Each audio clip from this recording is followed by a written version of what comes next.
Hello all and welcome to Thaiview. Shekhar Kamula, definitely one of the best Telugu directors of this generation. ఆయనకంటూ ఒక unique voice ఉంటుంది. Almost 2 decades గా తన realistic and grounded story telling తో మనందరినీ impress చేశారు. ఆయన characters అయినా ఆయన స్టోరీస్ అయినా మనం మంచిగా ఉంటే మంచి చేయగలిగితే మార్పు అనేది తీసుకురావచ్చు అనే ఒక బ్యూటిఫుల్ ఐడియాలజీని ప్రెజెంట్ చేసేలానే ఉంటాయి. కానీ ఆయన రీసెంట్ వర్క్స్ చూసాక అయితే ఒకటి అనిపించింది భయ్య, సంహౌ శేఖర్ గారిలో ఏదో చేంజ్ వచ్చింది. ఇంతకు ముందున్న ఆ హోప్, ఆప్టిమిజం, చేంజ్ వస్తుంది అన్న పాజిటివ్ ఫీలింగ్ రీసెంట్ మూవీస్ లో కొంచెం తగ్గిందనే చెప్పాలి.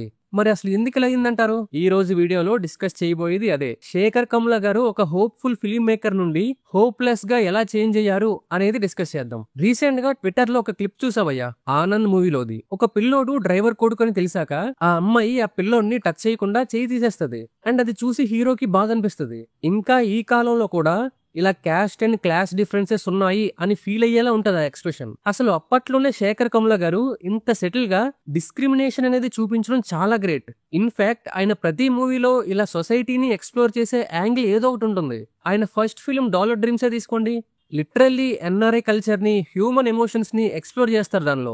అండ్ ఆ సినిమా అంతా క్లాస్ కాన్సెప్ట్ ని ఎక్స్ప్లోర్ చేస్తారు. అండ్ ఆనంద్ లో అయితే రూపా లాంటి క్యారెక్టర్ తో ఒక ప్రోగ్రెసివ్ ఫెమినిస్ట్ హీరోయిన్ ని మనకిచ్చారు. అండ్ ఆ మూవీలో క్యారెక్టర్స్ కూడా చాలా హోప్ఫుల్ అండ్ ఐడియలిస్టిక్ ఉంటాయి. క్యారెక్టర్స్ కి ఎంపతి ఉంటది, కైండ్నెస్ ఉంటది. ఇన్ఫాక్ట్ శేఖర్ కమ్లా గారి హీరోస్ అండ్ హీరోయిన్స్ మోరల్లీ చాలా స్ట్రాంగ్ ఉంటారు. ఆయన నెక్స్ట్ చేసిన గోదావరి మూవీలో కూడా ఇలాంటి క్యారెక్టర్స్ ఉంటాయి. ఇన్ఫాక్ట్ గోదావరిలో first time Shekhar Kamla politics ని టచ్ చేశారు. డైరెక్ట్ గా కాకపోయినా ఇందులో శ్రీరామ్ ఇండియన్ పాలిటిక్స్ ని మార్చేద్దాం అని ఫిక్స్ అవుతాడు. కానీ తన ప్రోగ్రెసివ్ ఐడియాస్ ఎవరికి నచ్చవు.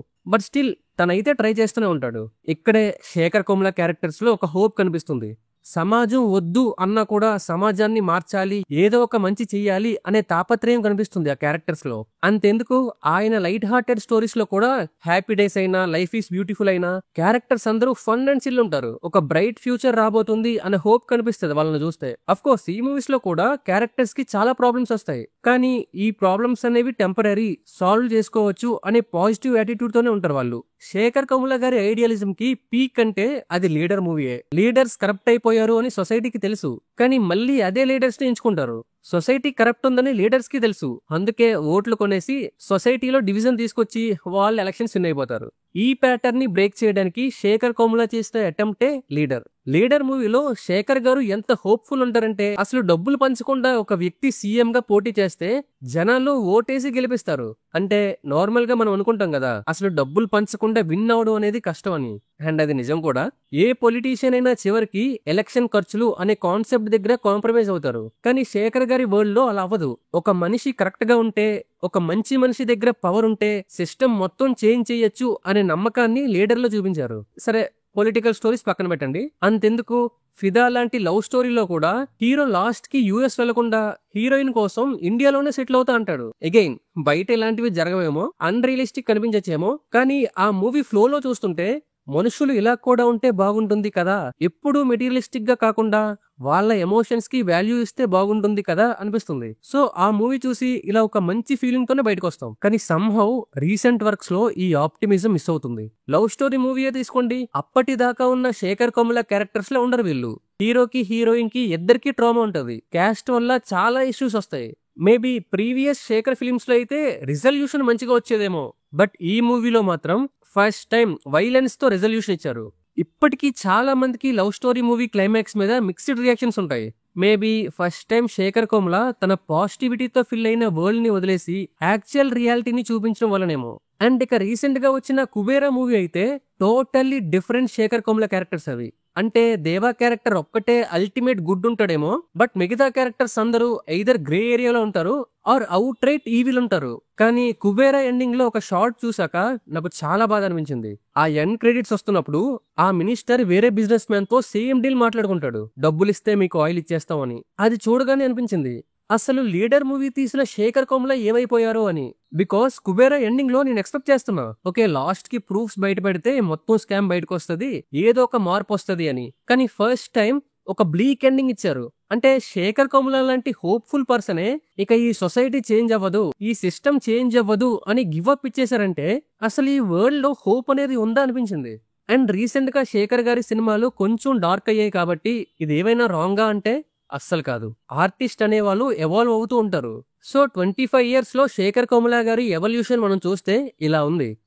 మనకి ప్యూర్ హార్టెడ్ మనుషులు దొరకడం చాలా కష్టం. చాలా తక్కువ మంది ఉంటారు అలా. కానీ సంహౌ వాళ్ళ చుట్టూ జరిగే ఈవెంట్స్ వల్ల, రోజు రోజుకి ఇంకా వరస్ట్ అవుతున్న సిచ్యువేషన్స్ వల్ల మెల్లగా వాళ్ళల్లో ఉన్న హోప్ కూడా పోతుంది. శేఖర్ కమ్ముల గారికి కూడా అలానే జరిగిందేమో అని నేను ఎజ్యూమ్ చేసుకుంటున్నా. అంటే కుబేరా మూవీ హోప్ఫుల్ కాదా అంటే హోప్ఫుల్లే. లాస్ట్ కి ఆ డబ్బులన్నీ ఆ పిల్లోడి దగ్గరికే వస్తాయి. సో ఒక విధంగా హోప్ఫుల్ ఎండింగ్ అది. కానీ అది కేవలం ఆ మూవీ క్యారెక్టర్స్ కి మాత్రమే, మూవీ ఐడియాలజీకి కాదు. కుబేరాలో ఆ మంచి ఐడియాలజీ అనేది విన్ అవ్వలేదు. దానికి ఎగ్జాంపుల్ అంటే అది ఆ మినిస్టర్ వేరే వాళ్ళతో సేమ్ డీల్ చేసుకోవడమే ఆ క్లైమాక్స్ లో. యూజువల్లీ శేఖర్ కమ్ముల మూవీస్ లో రిఫార్మేషన్ ఆర్ ట్రాన్స్ఫర్మేషన్ అనే థీమ్ ఉంటుంది. ఎయిదర్ క్యారెక్టర్స్ పర్సనల్ గా చేంజ్ అవుతారు ఆర్ వాళ్ళు ఉన్న వరల్డ్ ని చేంజ్ చేస్తారు. కుబేరాలో ఫస్ట్ టైం అది మిస్ అయింది. దీపక్ క్యారెక్టర్ చేంజ్ అవ్వడం అనేది ఉండదు. ఎందుకంటే ఫస్ట్ నుండి తను రెండు సైడ్స్ కి మధ్య కన్ఫ్యూజ్ అవుతాడు. బట్ విలన్ ఫస్ట్ నుండి ఈవిలే ఉంటాడు అండ్ దేవా ఫస్ట్ నుండి మంచోడ్లానే ఉంటాడు. పోనీ వాళ్ళ చుట్టూ ఉన్న వరల్డ్ ఏమైనా చేంజ్ అయ్యిందా అంటే అది కూడా జరగదు. కానీ శేఖర్ కమ్ముల ఇచ్చిన హోప్ ఏంటంటే ఆ మనీ మొత్తం ఆ పిల్లోడి పేరు మీద పెట్టడం. అంటే ఇండైరెక్ట్ గా అట్లీస్ట్ మన నెక్స్ట్ జనరేషన్స్ కోసం అయినా మనం కేర్ తీసుకోవాలి అని చెప్పి మూవీ ఎండ్ చేయడం అది. సో ప్రీవియస్ మూవీ ఎండింగ్స్ తో పోలిస్తే ఇది కొంచెం డిఫరెంటే. కానీ ఒక ఆర్టిస్ట్ గా శేఖర్ గారు ఆయన ఆర్క్ ని కూడా ఇలానే ఎండ్ చేసుకున్నారేమో. ఇన్ఫాక్ట్ కుబేరా మూవీలో Deepak character is Sekhar Kammula representation అనిపిస్తుంది. ఒక మంచి వ్యక్తి, ఐడియలిస్ట్, మంచిగా ఉంటే మంచి జరుగుతుంది అని నమ్మే వ్యక్తి సిస్టమ్ కరప్ట్ అయిపోయిందని చెప్పి తన నమ్మకం వదిలేయడం, చివరికి మళ్ళీ నెక్స్ట్ జనరేషన్ కోసం తను చనిపోవడం feels like a meta reference. దేశం మారిపోద్దో లేదో తెలియదు కానీ as an artist Shekhar Kammula evolved and it's been fun watching his growth as an artist. So అది over the years Shekhar Kammula గారి ఐడియాలజీ ఎలా చేంజ్ అవుతూ వచ్చిందా అని. That's it for the video guys. ఈ వీడియో మీకు నచ్చినట్టయితే please do like, share and subscribe to the view and hit the bell icon for more updates. Signing off, Team Thai View.